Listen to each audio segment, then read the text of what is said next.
There are places where the past refuses to rest, where the walls hold secrets too terrible to be spoken. Some churches are built to honor the divine, but others are built to entomb something far more sinister. Legends speak of an ancient room beneath this forgotten church, a place of unspeakable rituals, forbidden knowledge, and something that was never meant to be uncovered. Those who enter are never seen again. But tonight, we descend into the unknown. We will unearth the horrifying truth of the hidden room beneath the old church, and once you know what lies below, you will never pray in silence again. Every church has a history, a story of faith, of devotion, but some have histories that were meant to be erased. Stories of darkness, of secrets buried beneath holy ground. This church is one of them. In the 15th century, this place was not a church. It was a monastery, one that fell under the grip of something far more sinister than faith. The monks who resided here did not worship God. They feared something far older, something that demanded blood and silence. The Vatican's secret records speak of exorcisms, of missing clergy, of strange lights glowing beneath the floorboards of the chapel late at night. The villagers whispered of unnatural sounds, chanting that never ceased, even when no one was inside. And then, suddenly, the monastery was abandoned. The doors were chained shut. The records stopped. For centuries, the structure lay empty, until one day the church reclaimed the land and built upon it, unknowingly sealing the past beneath fresh stone and stained glass. But some things refused to stay buried. But the past cannot be forgotten, and those who seek the truth may find that it is watching them back. It began with an old map, a relic discovered in a forgotten archive, detailing a structure beneath St. Moriah's Church, one that was never recorded in official documents, a hidden chamber, one with no visible entrance. Daniel kneels near the altar, brushing aside a layer of dust to reveal the cold, uneven stone beneath.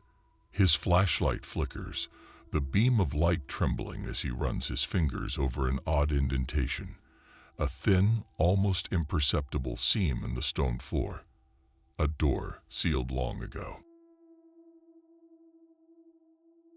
But some doors are meant to stay closed. A sudden creak echoes through the empty church. Daniel freezes, turning sharply, scanning the darkness. The pews stand in silence. A faint gust of wind passes through, carrying the scent of damp earth. And something else, something old, something rotten. Daniel retrieves a crowbar from his bag. With a deep breath, he wedges it into the seam and pushes. At first, nothing happens. Then, a soft, grinding noise. Dust spills into the air as the stone slab shifts, revealing a dark void beneath. A gust of frigid air rushes out, carrying with it the unmistakable stench of decay. What was buried here was never meant to see the light again. As Daniel ventured deeper, the air grew heavier. It was not just the weight of time pressing down upon him, but something else, something unseen, watching. A whisper, faint, almost imperceptible. Daniel stops, holding his breath. The lantern's flame flickers violently. Then a single breath of warm air against the back of his neck. His own breath catches in his throat. But he was not alone.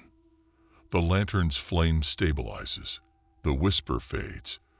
Daniel clenches his jaw and presses forward. The tunnel opens into a vast underground chamber, and there, in the center of the room, an ancient stone door covered in chains. Markings surround it, warnings etched in Latin. Never open.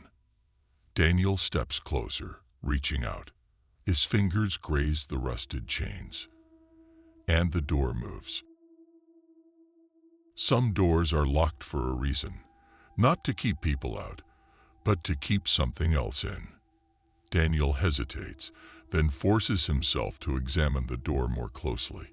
His eyes scan the Latin inscription, his voice barely above a whisper as he reads. Never open, never unchain.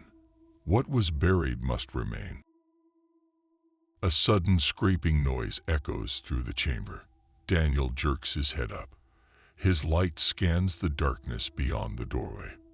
But there is nothing there, only the silence, stretching endlessly. And then, footsteps. Soft, slow, coming from behind the door. A rhythmic, deliberate pace. Something is moving on the other side. He should have turned back, should have sealed the door, left this place undisturbed. But curiosity is a terrible thing. Daniel steps closer, the adrenaline coursing through his veins. He grips the chain with both hands and gives a hard pull. Rust flakes off in a fine dust, but the metal holds firm. He grips his crowbar, wedging it against the stone. A deep breath, and then he pries it open. A loud "Kyrie." The chains snap loose, falling to the ground in a rusted heap. The door groans as it shifts, dust billowing from the opening. The air inside is thick, stagnant, carrying a scent that is wrong. A mix of decay, damp earth, and something foul. And then it breathed. A gust of warm air rushes out from the darkness, carrying with it a low guttural whisper. Daniel stumbles back, heart pounding. The air shifts. A presence now fills the chamber. Something old, something aware. The lantern flickers wildly, shadows dancing along the walls. And then, a hand, small, shriveled, blackened with age, reaches from the darkness. Its fingers twitch, scraping against the stone floor, pulling itself forward. But it was not human. A single whisper slithers through the air, a voice that does not belong in this world. You let us out. The lights die. The screen goes black. Only the sound of Daniel's ragged breathing remains. Then, a scream. He never should have opened it.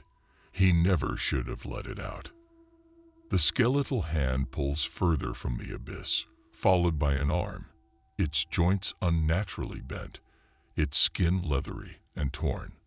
A low, wet whisper seeps through the room, slipping into Daniel's ears like a parasite burrowing deep. So long have we waited. A second hand emerges, clawing at the ground, dragging forth a withered, emaciated face, hollow sockets where eyes should be, a mouth sewn shut with ancient twine. Yet still, the voice echoes. Daniel screams. He scrambles back, his hands fumbling for anything. A weapon, an escape. The church trembles. The walls moan. The air grows thick with the sound of whispers, countless voices rising in an unseen chorus. A single candle reignites behind him, a sliver of warmth in the suffocating darkness. Daniel turns, eyes wide. The candle sits atop an altar. Carved into the stone is a single word, written in Latin, smeared with what looks like dried blood. Seal. There was still a way, a ritual, an offering, but at what cost? Daniel lunges forward, reaching for the altar. His fingers brush the stone. A hand closes around his ankle. The thing has him now. With a desperate scream, he kicks, wrenching himself free. His hands fly to the altar, tracing the symbols, whispering the only prayer he remembers. The whispers scream in response. The creature thrashes, its body contorting violently. The mist recoils, screeching. The door slams shut. The chains reform, snapping into place, as if unseen hands are locking it once more. The air clears, the whispers fade, and then silence. Daniel collapses, gasping. His mind reels, his body trembling. The church is still. The candle flickers, casting its lone glow over the altar. But something is wrong. He sealed it away, but some doors, once opened, can never truly be closed. Outside, the bells of the church ring, but no one is there to ring them. Some stories end with resolution. Others simply fade into silence, waiting for the next fool to stumble upon them. Daniel never spoke of what happened beneath the old church. He never returned. Some say he left town, unable to bear the weight of what he saw. Others believe he never left at all. The room remains sealed, for now, but the thing inside, it never sleeps.